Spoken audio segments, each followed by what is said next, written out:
Bienvenidos a este video, en donde en tan solo 5 minutos haremos un recuento de la situación política, económica y social de México después de la Revolución Mexicana. Acompáñenme. Recordemos que la Revolución Mexicana comenzó en 1910 y terminó 10 años después, siendo Venustiano Carranza presidente, después de haber promulgado nuestra actual Constitución en 1917. Para 1920 quedaría en el poder Adolfo de la Huerta. Él únicamente estuvo desde junio hasta noviembre del mismo año. Su intención era renovar los poderes ejecutivo y legislativo a través de elecciones generales y con una intención pacifista. A partir de estas elecciones, el encargado de representar al Ejecutivo fue Álvaro Obregón, quien por cierto perdió un brazo gracias a una bomba al perseguir a Pancho Villa. Él continuó con el proceso pacifista que comenzó de la Huerta y repartió tierras. Fue en esta época que surge la SEP, como la conocemos hoy en día. Anteriormente se le conocía como Secretaría de Instrucción Pública, instaurada por Porfirio Díaz, pero Carranza elimina dicha secretaría en el 18. Fue Obregón, junto con José Vasconcelos, que retoman el proyecto. Vasconcelos se convierte en patrón de las artes, la literatura, y es quien promueve e impulsa la apertura de escuelas rurales y de la preparación de nuevos maestros. Todo se mantuvo con relativa tranquilidad, pero por detrás, un personaje muy ambicioso se había colado al poder: Plutarco Elías Calles. Fue presidente el 24 al 28, después de Obregón, pero sorpresa. En 1928 Emilio Portes Gil, un títere de Calles, se convierte en el nuevo presidente. A este periodo se le llamó el Maximato.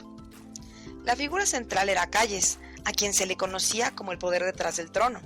Él manipulaba y tomaba decisiones directas que los presidentes acataban, comenzando con Portes Gil del 28 al 30, posteriormente Pascual Ortiz Rubio, quien renunció al no soportar el autoritarismo de Calles, y por último Abelardo Rodríguez. Fue en esta época, de 1926 a 1929, que estalla lo que se conoció como la Guerra Cristera. Como antecedentes sabemos que una de las particularidades de las leyes de reforma fue la separación Iglesia-Estado. En estos años se llevó al punto en que la ley Calles promulgaba, entre otras cosas, que los bienes eclesiásticos pasaban a ser parte de la nación, entre otra serie de prohibiciones, así como la intención de la creación de una nueva iglesia independiente del Vaticano para poder tener el control total de las masas.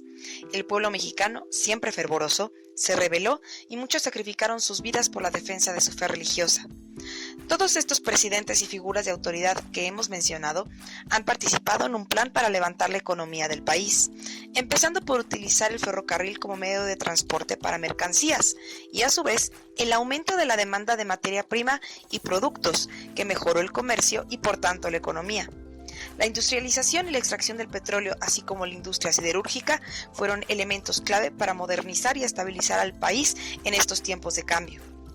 Hablando de cambio, fue Calles quien identificó que para acceder al poder sin derramamiento de sangre debía hacer uso de lo que se denominan partidos políticos.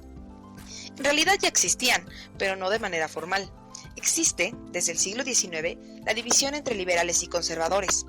Los liberales son quienes cuya ideología favorece la separación absoluta del Estado-Iglesia, un sistema federalista en donde cada estado es autónomo, aunque con el paso del tiempo ha adquirido una ideología un poco socialista, y por otro lado los conservadores, quienes apoyan un tipo de gobierno centralizado con una figura de autoridad y con el tiempo han favorecido un estilo más capitalista.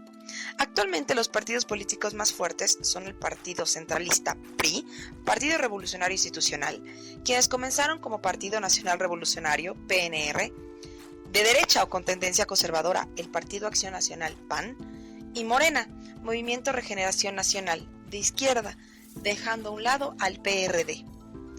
Un personaje muy astuto de nuestra historia fue Lázaro Cárdenas, quien se congració con Calles pero fue lo suficientemente inteligente para saber deslindarse de él, dando fin al Maximato y comenzando con la primera etapa de presidentes sexenales en 1934. Para 1937, el Sindicato de Trabajadores Petroleros se levantaron en huelga una vez que las empresas petroleras, que por cierto eran extranjeras, se negaron a cumplir con las peticiones salariales y de horario. Fue entonces que el presidente Cárdenas, dándole prioridad a los intereses del pueblo y no a los extranjeros, al solicitarles cumplir con mejores condiciones laborales a dichas empresas y al no obtener respuesta, decide expropiar el petróleo, es decir, toma posesión de todos los bienes petroleros que formaban parte del territorio nacional. El 18 de marzo de 1938 anuncia por el radio las medidas a tomar, dando inicio a la empresa Pemex, Petróleos Mexicanos, y haciendo a la nación mexicana dueña de todo el suelo y subsuelo y sin permisos para la extracción por parte de foráneos.